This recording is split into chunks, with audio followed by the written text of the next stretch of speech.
തയ്യാറാക്കാൻ പോകുന്നത് ഒരു മട്ടൺ റോസ്റ്റ് ആണ്. മട്ടൺ റോസ്റ്റ് തയ്യാറാക്കാൻ വേണ്ടിയിട്ട് ഞാനിവിടെ 1 കിലോ മട്ടൺ ആണ് എടുത്തിരിക്കുന്നത്. ഇവിടെ കുക്കർ എടുത്തിട്ടുണ്ട്. ഇനി നമുക്ക് ഈ കുക്കറിലേക്ക് മട്ടൺ ഇട്ട് കൊടുക്കാം. മട്ടണിലേക്ക് ആവശ്യത്തിനുള്ള ഉപ്പ് ഇട്ട് കൊടുക്കുന്നുണ്ട്.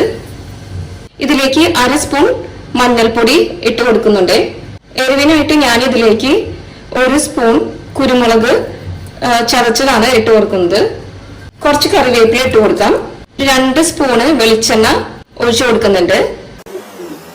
ഇതിലേക്ക് ഇനി ഞാൻ 1/2 സ്പൂണ് ജീരകം ഇട്ട് കൊടുക്കുന്നുണ്ട്. 1/2 സ്പൂണ് വിനീഗർ ഒഴിച്ചു കൊടുക്കുന്നുണ്ട്. ഇനി നമുക്ക് ഇത് എല്ലാം കൂടി കൈകൊണ്ടൊന്ന് മിക്സ് ചെയ്ത് കൊടുക്കാം.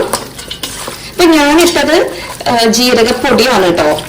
1/2 സ്പൂണ് ജീരകപ്പൊടി. ഒരു 1/4 ഗ്ലാസ് വെള്ളം ഒഴിച്ചിട്ട് ഇനി നമുക്ക് കുക്കർ മൂടി വെച്ച് വേവിക്കാം. ഒരു 3 വിസിൽ വരുന്ന വരെ നമുക്ക് ഇതൊന്ന് വേവിച്ചെടുക്കാം കേട്ടോ. അപ്പൊ അടുത്തതായി ഞാനിവിടെ ഒരു ചീനച്ചട്ടി എടുത്തിട്ടുണ്ട്. അപ്പൊ നമ്മുടെ ചട്ടി ഇവിടെ ചൂടായിട്ടുണ്ട്. ഇനി നമുക്ക് ഇതിലേക്ക് വെളിച്ചെണ്ണ ഒഴിക്കാം കേട്ടോ. ഇപ്പൊ വെളിച്ചെണ്ണ ഇവിടെ ചൂടായിട്ടുണ്ട്.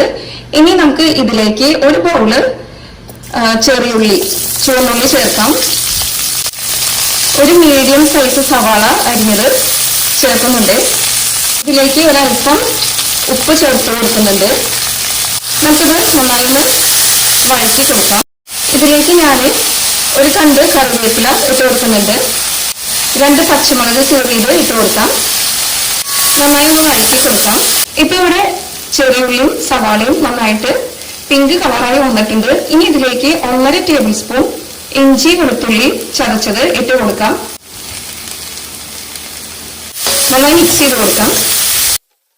നമുക്കിനി ഇതിലേക്ക് 1/2 സ്പൂണ് പെരിഞ്ജീരകം ചതച്ചത് ഇട്ട് കൊടുക്കാം. 1 സ്പൂണ് കുരുമുളക് ചതച്ചത് ഇട്ട് കൊടുക്കാം. എരിവുള്ള മുളക് പൊടി 3/4 സ്പൂൺ ഇട്ട് കൊടുക്കുന്നുണ്ട്. ഇതിലേക്ക് ഞാൻ 1 സ്പൂൺ ഗരം മസാല ചേർക്കുന്നുണ്ട്. ഒരു 1/4 സ്പൂൺ മഞ്ഞൾപ്പൊടി ഇട്ട് കൊടുക്കാം. 3/4 സ്പൂണ് മല്ലിപ്പൊടി ഇട്ട് കൊടുക്കുന്നുണ്ട്. ഇനി നമുക്ക് ഇതെല്ലാം കൂടിയിട്ട് ഒന്ന് മിക്സ് ചെയ്ത് കൊടുക്കാം. ഞാൻ 1 സ്പൂണ് വെളിച്ചെണ്ണ കൂടി ഒഴിച്ചു കൊടുക്കുന്നുണ്ട്. ഈ പൊടികളുടെ പച്ചമണം മാറുന്ന വരെ നന്നായി ഒന്ന് വഴറ്റി കൊടുക്കാം കേട്ടോ. അപ്പൊ നമ്മുടെ മട്ടൻ ഇവിടെ വെന്തിട്ടുണ്ട്. ഞാനൊരു 3 വിസിലാണ് കേട്ടോ ഇട്ടത്.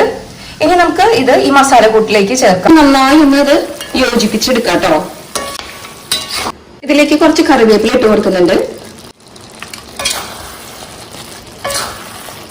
ഇതിലേക്ക് ഞാൻ ഒരു 3/4 സ്പൂണ് ജീരകപ്പൊടി ഇട്ട് കൊടുത്തിട്ട് നന്നായി മിക്സ് ചെയ്ത് കൊടുത്തിട്ടുണ്ടായിരുന്നു.